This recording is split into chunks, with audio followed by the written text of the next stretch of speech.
प्रिय छात्रों, 10th class math में आपका स्वागत है। आज हम प्रश्नावली 3.5 में ही प्रश्न दूसरा हल करेंगे, जिसमें हमें दिया है के किस मान के लिए निम्न रेखिक समीकरण के युग्म का कोई हल नहीं है। तो हमें नीचे दो समीकरण दिए हुए हैं, जिसमें एक शर्त दी हुई है कोई हल नहीं है, यानी रेखिक समीकरण के युग्म का कोई हल नहीं है। तो आइए करते हैं इसको सॉल्व। सबसे पहले लिख लेते हैं यहाँ पर हल। लिखते हैं दिए गए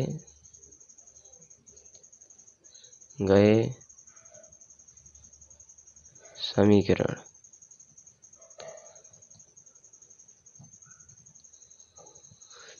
तो दिए गए समीकरण को पहले उतारेंगे। एक है 3x प्लस y बराबर है, यहाँ पर माइनस कर देंगे, वो बराबर 0 ले जाएंगे, क्योंकि हमें बराबर 0 चाहिए होगा।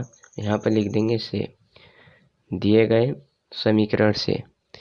तो हमारे पास समीकरण 1 हुआ। अब ठीक इसी प्रकार दूसरा जो दिया है उसे भी इस प्रकार से ही करते हैं। 2k-1 x प्लस है यहाँ पर k-1, ये y यहाँ पर बराबर हट जाएगा तो ये माइनस का हो जाएगा, -2k बराबर 1। यहाँ पर भी माइनस करेंगे और 0 बाहर ले जाएंगे।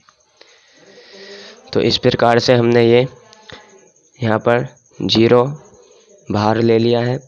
अब हम इनकी तुलना करते हैं।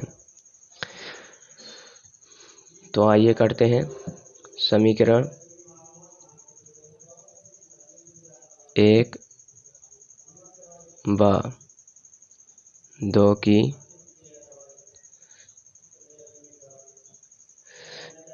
a1x plus b1y plus c1 बराबर 0 तथा a2x plus b2y plus c2 बराबर 0 से तुलना करने पर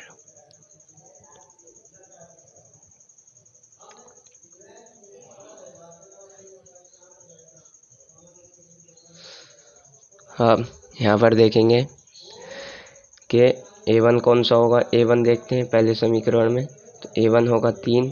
तो आइए लिख देते हैं a1 बराबर कितना, 3। अब b1 देखते हैं। तो b1 कितना हो जाएगा, y कितना है, 1। तो b1 1 हुआ। अब इसी प्रकार c1 देखेंगे।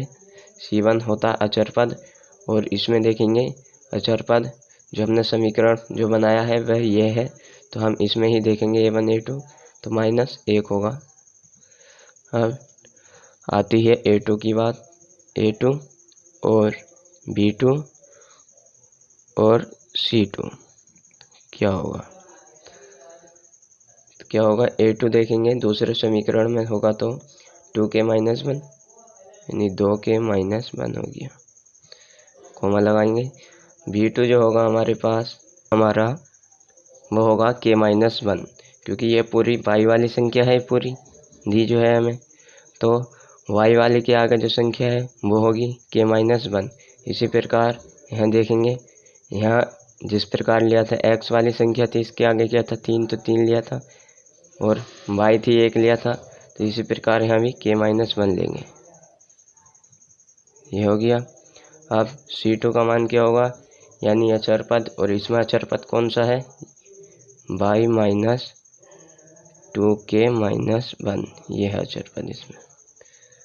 और बराबर क्या हुआ इसके, चलो बराबर लगाने की कोई ज़रूरत नहीं है, आगे देखते हैं। अब हमें यहाँ पर इनका अनुपात निकालने की कोई ज़रूरत नहीं है, क्योंकि हमें पहले से ही दे रखा है कोई हल नहीं है, यानी कि रेखिक समीकरण के युग्म का कोई हल नहीं है।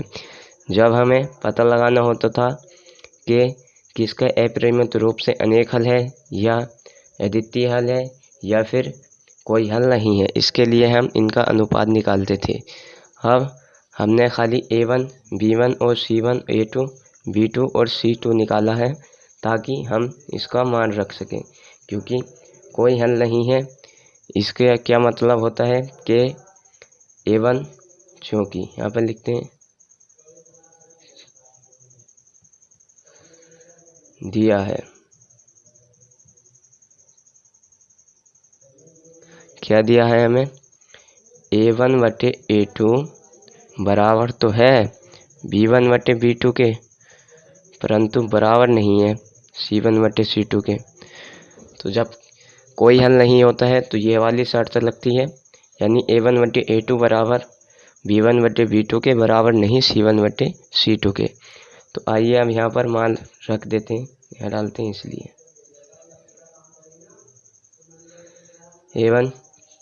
A1 का मान क्या है 3,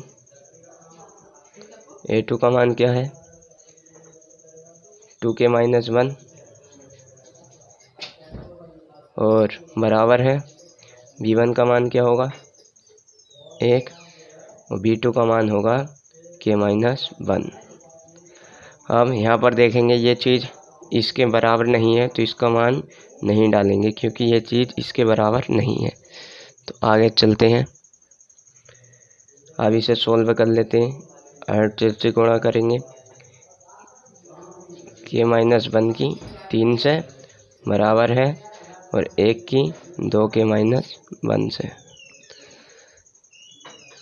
अब 3 की कैसा होगी तो क्या हो जाएगा 3k-3 बराबर 2k-1 ऐसे ही रहेगा क्योंकि 1 से गुणा होगी।